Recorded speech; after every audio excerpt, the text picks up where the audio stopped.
407 years ago, our fathers brought forth on this continent a new nation conceived in liberty and dedicated to the proposition that all men are created equal. Now we are engaged in a great civil war, testing whether that nation or any nation so conceived and so dedicated can long endure.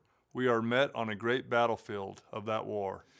We have come to dedicate a portion of that field as a final resting place for those who here gave their lives that that nation might live. It is altogether fitting and proper that we should do this. But in a larger sense, we cannot dedicate, we cannot consecrate, we cannot hallow this ground. The brave men, living and dead, who struggled here have consecrated it far and above our poor power to add or detract. The world will little note nor long remember what we say here, but it can never forget what they did here. It is for us, the living, rather to be dedicated here to the unfinished work which they who fought here have thus far so nobly advanced.